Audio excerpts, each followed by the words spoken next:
आज का जो वीडियो है वो सिर्फ़ और सिर्फ क्रिसैंथेमम यानी गुलदाउदी के पौधे के बारे में है।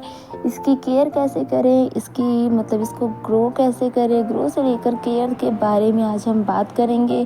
क्योंकि अब इसका सीज़न आ रहा है, इसके फ्लावर्स जब ब्लूमिंग करेंगे उसका सीज़न आ रहा है। तो आज हम पूरा वीडियो आज का सिर्फ़ और सिर्फ गुलदाउदी के बारे में है। तो वीडियो को अंत तक ज़रूर देखिए और हो सके तो लाइक, शेयर और सब्सक्राइब ज़रूर करें। Hello everyone, welcome back to my YouTube channel. तो आज का जो वीडियो है मैं डेडिकेट करना चाहूँगी विंटर फ्लावर्स को, जिसमें से एक आता है हमारा गुलदाउदी का पौधा। तो अभी गुलदाउदी का सीज़न आ रहा है और इसमें कलियां बनना भी शुरू हो चुकी हैं। तो आज हम बात करेंगे कि जब पौधे में कलियां बनना शुरू हो जाएं तो इसकी केयर हमें कैसे करनी पड़ेगी।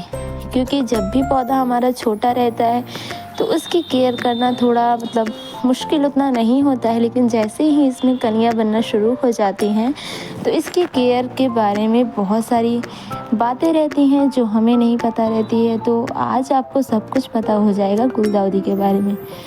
तो सबसे पहले देखिए, ये मेरा गुलदाउदी है लास्ट ईयर का।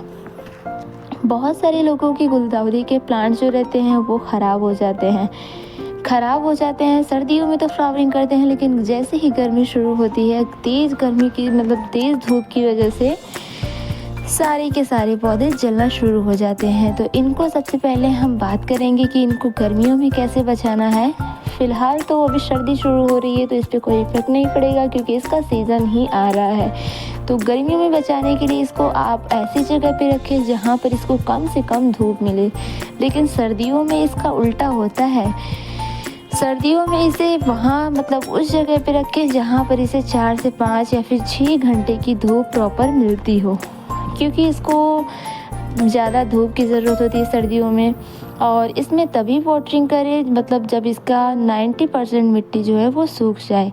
10% जो मिट्टी है वो इस तरीके से कुछ गीली होनी चाहिए। अगर हम इसमें जो है वाटरिंग टाइम टू टाइम नहीं करेंगे तो ये जो हमारा पौधा है इसमें फ्लावरिंग तो होगा, लेकिन इसकी जो कलियां हैं वो छोटी हो जाएंगी और इसके फूलों की साइज़ भी छोटी होगी। तो इस बात का ज़रूर ध्यान रखें कि जब भी इसमें फ्लावरिंग पॉइंट आना शुरू हो जाए तो इसमें पानी टाइम टू टाइम हमको देना है। तो पानी कभी देना है, इसमें हल्का हल्का मॉइस्चर हमें हमेशा बना के रखना है। और इसमें अगर नीचे की पत्तियाँ इस तरीके से जली हुई हों तो उनको ज़रूर इसमें से निकाल कर अलग कर दें, नहीं तो ये हमारे बाकी पत्तियों को भी जला देंगी। तो बहुत सारी बातें हैं, बहुत सारी केयर है हमें गुलदाउदी के प्लांट्स में ज़रूर करना चाहिए। और मेन सीज़न है हमारे विंटर का, किंग है ये एक तरफ से देखा जाए। वैसे तो सर्दियों का फूलों का राजा गुलाबी होता है, लेकिन ये जो हमारा गुलदाउदी होता है इसका प्लांट और इसका फूल इतना प्यारा होता है। बहुत सारी वैरायटी आपको इसकी मिल जाएगी। पीले कलर में आता है, वाइट कलर्स में आता है, वाइट में और भी सारे कलर्स इसमें ऐड होते हैं, ऐसे भी कलर्स आते हैं। तो इस साल हमने गुलदाउदी के पौधे को नहीं ख़रीदा क्योंकि हमारा लास्ट ईयर का जो प्लांट था वो अभी तक सेफ़ है, हमने उसको बचा के रखा था और ये इसीलिए इतना ज़्यादा बुशी है। नर्सरी से अगर हम इस पौधे को ख़रीदेंगे तो ये हमें सिर्फ एक स्टैम्प देंगे और कोई भी स्टैम्प्स नहीं देंगे। तो चलिए कुछ बातें करते हैं गुलदाउदी के बारे में, गुलदाउदी प्लांट के केयर के बारे में, उसके लिए टिप्स।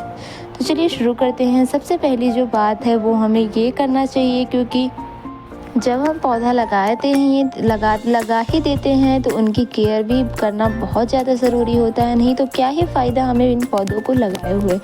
तो गुलदाउदी के पौधे की देखभाल के लिए बहुत सारी बातों का ध्यान रखना होता है, जैसे कि सर्दियों के मौसम में इसे भरपूर धूप वाली जगह पे रखें। सर्दियों में कम धूप होने की वजह से पौधे को अंदर या फिर छाए वाली जगह पे कभी ना रखें। सर्दियों में जब भी, वैसे तो धूप कम ही निकलती है, लेकिन जितना हो सके इसको धूप दिखाएं।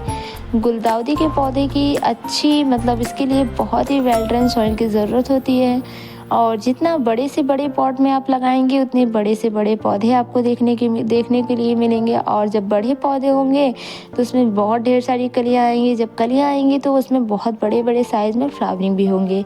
तो जिस हिसाब से आपका कंटेनर रहेगा उसी हिसाब से आपके प्लांट्स भी रहेंगे।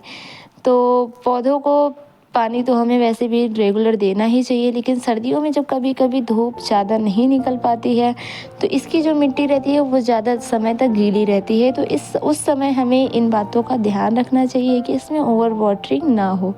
इससे हमारे पौधे पर बहुत ज़्यादा इफ़ेक्ट पड़ता है, क्योंकि जब भी ओवर वाटरिंग होती है तो हमारा पौधा ख़राब होना शुरू हो जाता है।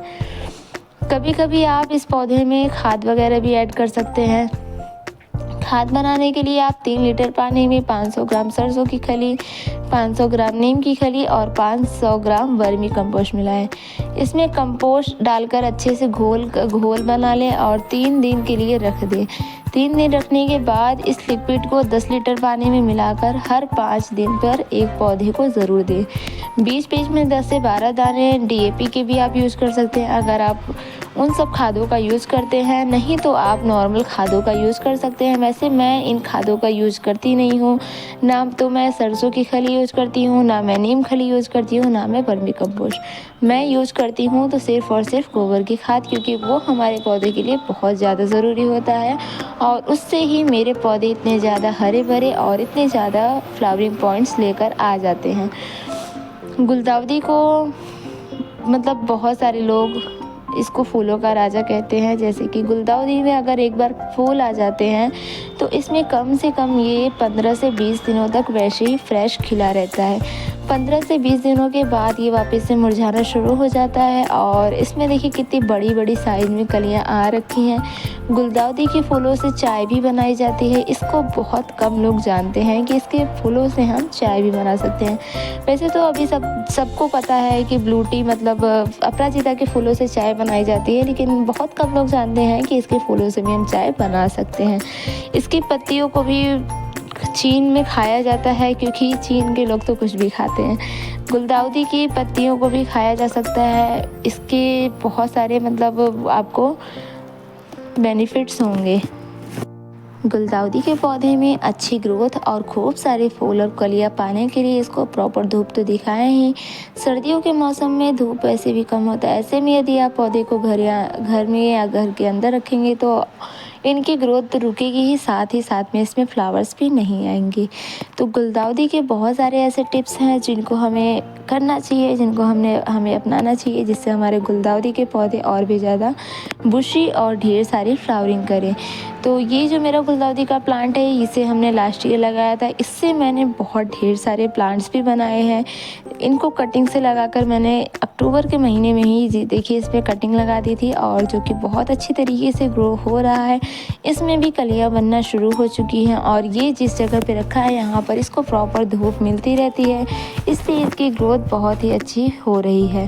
इसको धूप की बहुत ज़्यादा ज़रूरत होती है और हमने इस साल नर्सरी से कोई भी गुलदाउदी का प्लांट नहीं लिया। ये है हमारा दूसरे वैरायटी का गुलदाउदी का पौधा, जो कि इस तरीके से इसका कंटेनर पूरी तरीके से ख़राब हो चुका है, लेकिन फिर भी इसके जो प्लांट है वो अच्छी तरीके से सर्वाइव कर रहा है। हालांकि मिट्टी भी इसकी बहुत ज़्यादा हार्ड हो चुकी है। इसमें कीड़े लगने शुरू हो गए थे तो हमने इस पर नींबू का छिलटा रख के मतलब नींबू को निचोड़ कर रख दिया था। देखिए इस तरीके के कीड़े इसमें लग रहे थे तो हमने नींबू को रख कर इन कीड़ों को भगा दिया। आप सब भी जान लें कि अगर आपके किसी भी पौधे में कीड़े लग रहे हैं तो नींबू निचोड़ कर मतलब नींबू तो आप यूज करती होंगे अपने किचन में, तो उसको लाकर उसी पौधे के नीचे रख दें।